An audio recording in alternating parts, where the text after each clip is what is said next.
नमस्कार, मैं हेना प्रसून बहुत स्वागत करती हूँ आप सभी का अपने चैनल हेना प्रसून एस्ट्रोलॉजी में। ज्योतिष के इस नए कार्यक्रम में आप सबों का स्वागत करते हुए मुझे बहुत खुशी हो रही है। और आइए जानते हैं आज के नए कार्यक्रम में नया क्या है। तो जैसा कि आप सभी देख रहे हैं, स्क्रीन पर आ चुके हैं हम सबके चहेते सचिन सर, मुंबई से जुड़ चुके हैं। बैंगलोर से जुड़ चुके हैं शिशिर जी, सीनियर सॉफ्टवेयर इंजीनियर। और न्यूयॉर्क से जुड़ चुकी हैं बहुत प्यारी हमारी विभा मैम। तो आज के कार्यक्रम में बहुत स्वागत है आप सभी का। आज के कार्यक्रम में सर आप क्या बताने वाले हैं? मैं इस चर्चा को शुरू करूं उसके पहले मैं दर्शकों से आग्रह करूंगी कि आप अपने प्यार और स्नेह को यूं ही बनाए रखिए, हमारे चैनल से जुड़िए, चैनल को सब्सक्राइब कीजिए और वीडियो को पसंद आने पर लाइक कीजिए। वीडियो के लिंक को अपने फ्रेंड्स और फैमिली में शेयर कीजिए। आज की चर्चा बहुत महत्वपूर्ण है और आज सर एक ऐसी चीज बताने वाले हैं जो हम सभी ज्योतिषियों के लिए एक मील का पत्थर साबित हो सकता है।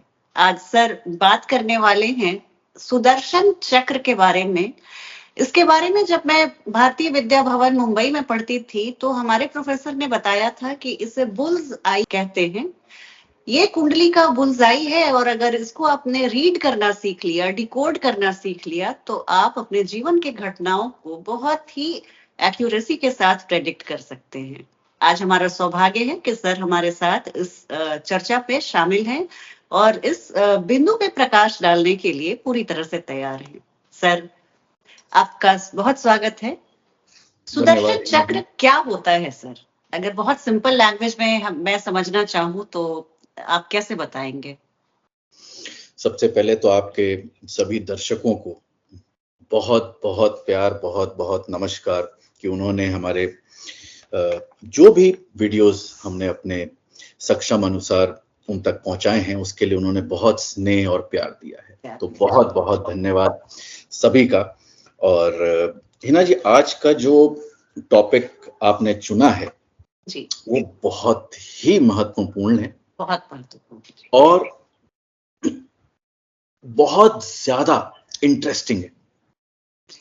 इसको समझना अत्यंत सरल है और इसको अप्लाई करके अगर दर्शक लोग लगाएंगे तो उनको सटीक आंसर भी मिलेगा। बहुत ही सिंपल है। तो सुदर्शन चक्र क्या होता है? सुदर्शन चक्र यानी कि एक हमारी कुंडली बनती है लगन से, एक कुंडली बनती है चंद्र लगन से और एक कुंडली बनती है सूर्य लगन से। तो अगर मैं लगन, सूर्य लगन और चंद्र लगन तीनों को एक लाइन में ले लूं और बाकी के सारे प्लैनेट्स रोटेट कर दूं, अब जो कुंडली बनेगी 3 लेयर में उसे सुदर्शन चक्र बोलते हैं। मैं एक एग्जाम्पल से शेयर करता हूं। जी सर, हाँ यही मैं रिक्वेस्ट करना चाह रही थी कि आप दर्शकों की सुविधा के लिए इसको अगर आप स्क्रीन पे दिखा पाए कि कैसे हम ओवरलैप करते हैं तीनों कुंडलियों को, क्योंकि सूर्य चंद्रमा हमारी कुंडली के जो ल्यूमिनरीज हैं वो काफी महत्वपूर्ण हिस्सा है हमारी कुंडली के। देखिए, ये बनाना नहीं पड़ता है, ये जो सॉफ्टवेयर है, ठीक है, इसमें सुदर्शन जो है चक्र ऑटोमेटिक बन करके आ जाता है, रेडी हो जाता है। जी, रेडी हो जाता है। अब देखिए, जैसे मैं आपको एक्सप्लेन करूं तो यहाँ लगन कौन है? 4 नंबर का कैंसर लगन है जी। चंद्र लगन कौन सा है? 10 नंबर यानी कि कैप्रिकॉन। सूर्य लगन कौन सा है? 8 नंबर, स्कॉर्पियो।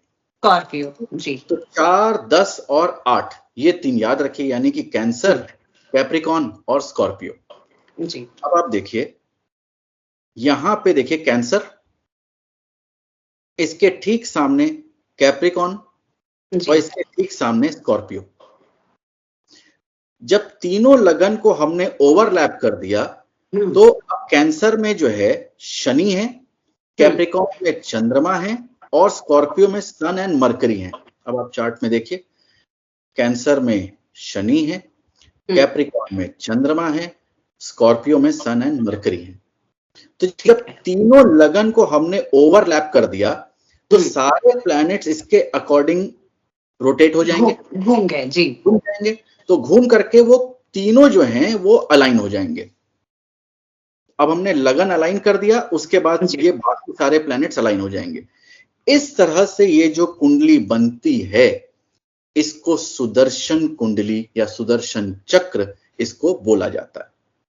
और ये महत्वपूर्ण इसलिए है क्योंकि लगन, चंद्र लगन, सूर्य लगन तीनों के सापेक्ष में अब आप प्रेडिक्शन करते हैं। वाह, इसलिए इसको बुलसाई जो आप बोल रहे थे वो यहाँ पे इसके लिए सटीक बैठता है। तो ये होता है आपका सुदर्शन चक्र।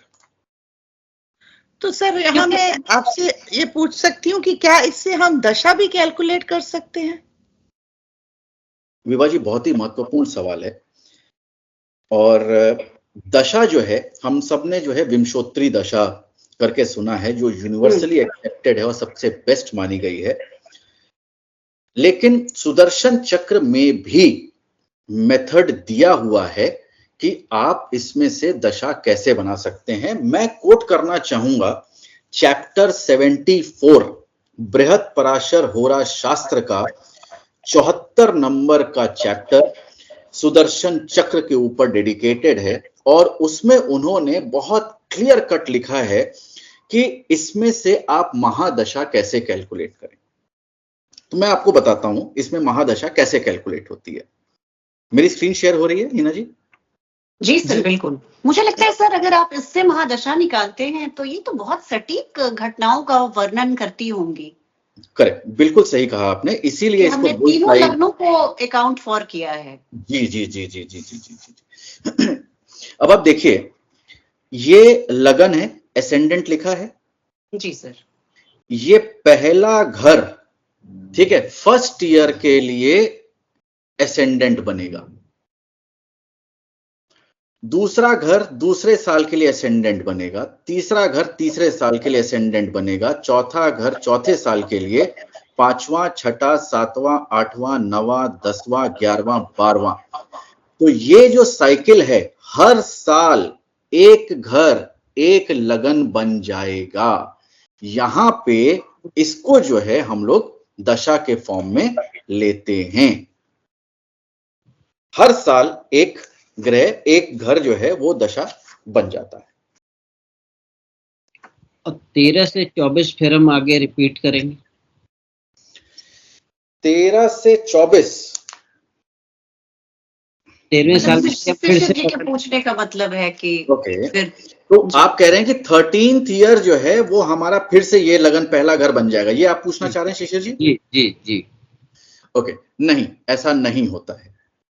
जब आपकी 12 की एक साइकिल कंप्लीट हो गई, अब आपका 13th ईयर जो है वो अब इस फर्स्ट हाउस को छोड़ देंगे और सेकेंड हाउस को हम 13th ईयर मानेंगे।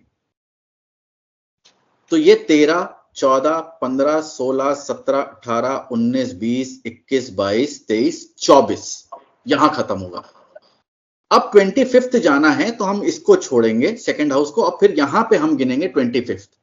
तो 25, 26, 27, 28, 29, 30, 31, 32, 33, 34, 35 और यहां पे 36।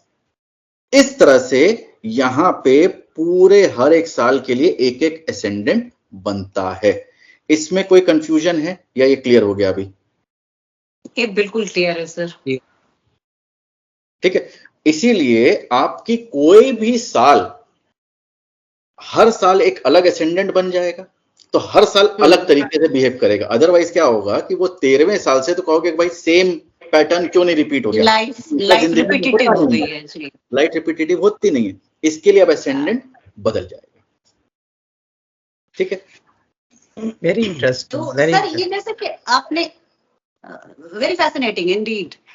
तो सर जैसे आपने जब एक साल की महादशा की बात की, तो ये एक ब्रॉड पीरियड हो जाता है, तो इसको क्या हम लोग और फर्दर कुछ नैरो डाउन कर सकते हैं? अंतरदशा जैसी बात है इसमें? हिना जी जो है मतलब बिल्कुल लास्ट तक दर्शकों के लिए ले जाती हैं। सर मैं तो पूरा स्कूप आउट करूंगी, जितना भी इंफॉर्मेशन है मैं आपसे निकालना चाहूंगी। जी बिल्कुल कर सकते हैं। सपोज करिए ये फर्स्ट ईयर है चाइल्ड का, जी तो ये फर्स्ट ईयर जो है ये असेंडेंट बन गया, ठीक है जी और यही घर जो है पहला अंतरदशा जिसे आप बोलेंगे वो बनेगा।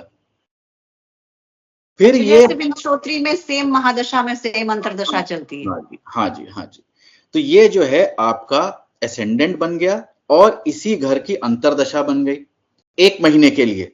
अगले महीने ये वाला घर अंतरदशा, फिर अगले महीने के लिए ये वाला घर अंतरदशा, फिर अगले महीने के लिए ये वाला घर अंतरदशा। इस तरह से 12 महीने यहाँ पे पूरा 1 साल कंप्लीट होगा और हर एक महीने का एक एक घर अंतरदशा बनता जाएगा। वाह, ठीक है, बहुत बहुत अच्छी इस बात तरह है। से आप यहाँ पे दशा और अंतरदशा को इन घरों से आप जोड़ करके देखें और इसको आप रोटेट करते जाइए और आपकी दशा और अंतरदशा वो चेंज होती जाएगी और आपके रिजल्ट्स उसी के अकॉर्डिंग मिलते जाएंगे। सर इसे आप कुछ एग्जाम्पल चार्ट से अगर समझा देते तो हमारे दर्शकों को बहुत सहूलियत होती। ये हमने थियोरी में तो समझ लिया कि कैसे हम महादशा निकालते हैं, सुदर्शन चक्र है क्या, और कैसे इसमें हम सब पीरियड अंदर दशा की निकालते हैं। तो इसकी ऑथेंटिसिटी आप किसी अगर एग्जाम्पल से किसी पॉपुलर चार्ट पे दिखा पाए तो हम सबों का बहुत ही ज्ञानवर्धन होगा। ठीक है, एक चार्ट पे इसको अप्लाई करते हैं। जी हम सबको पता है श्रीमती इंदिरा गांधी जी वो जो है 1966 में वो प्रधानमंत्री बनी थी। ठीक है ठीक है, अब हम चार्ट शेयर हो रहा है। जी सर, चार्ट शेयर हो रहा है। ये इंदिरा गांधी जी की ही कुंडली है। ठीक है जी, कर्क अब हम लग्न। हाँ। 1966 1917 से ठीक है कितने साल हो गए? 49 ईयर्स। 49 इयर्स जी। ठीक है, अगर मैं इसको माइनस करूं 1966 माइनस 1917 49 ईयर्स। जी ठीक है, अब हम इसको कैलकुलेट करते हैं जैसा हमने सीखा है। जी first year, second year, third year, fourth, fifth, six, seventh, eighth, 9, 10th, 11, 12th 12 साल कंप्लीट। जी 13, 14, 15, 16, 17, 18, 19, 20, 21, 22, 23, 24 कंप्लीट। ठीक है 25, 26, 27, 28, 29, 30, 31, 32, 33, 34, 35, 36 कंप्लीट। जी 37, 38, 39, 40, 41, 42, 43, 44, 45, 46, 47, 48 कंप्लीट। 49 कौन सा आ गया? ये आ गया आपका पंचम भाव। पंचम भाव जी। ठीक है, अब हम जाते हैं सुदर्शन चक्र में। हमारे पास कौन सी हमको राशि मिल गई यहाँ पे? स्कॉर्पियो। ठीक है, अब आप देखिए ये स्कॉर्पियो राशि है जी। अब अगर मैं सुदर्शन चक्र से देखूं तो ये तीनों ही राशि लगन की आ गई।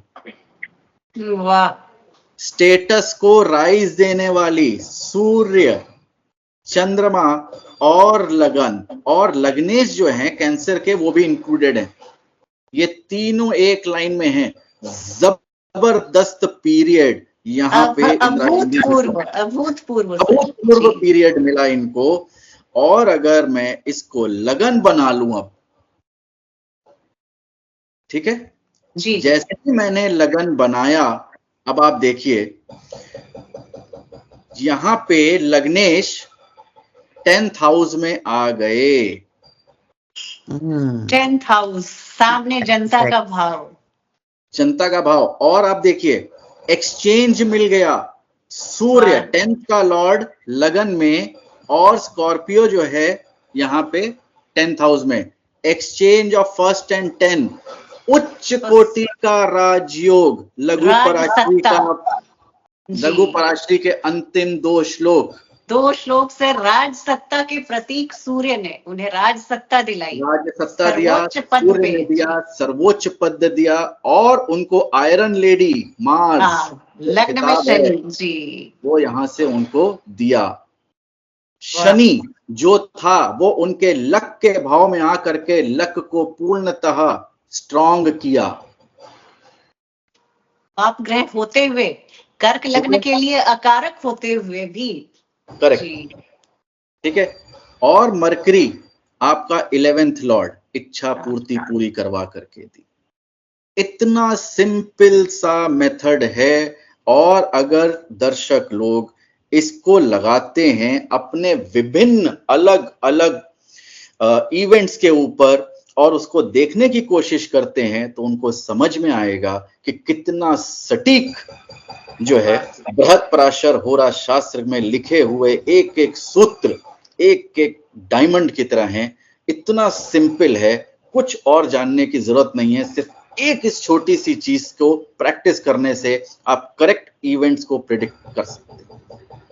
आपको जो प्लैनेट के कारक तत्व हैं उनको ध्यान रखना है, जो उनका लॉर्डशिप है उनको ध्यान रखना है, और जो प्लैनेट के प्लेसमेंट है उसको ध्यान रखना है। इन 3 चीजों को ध्यान रखिए और ये रूल लगाइए, एकदम सटीक उतरेगा।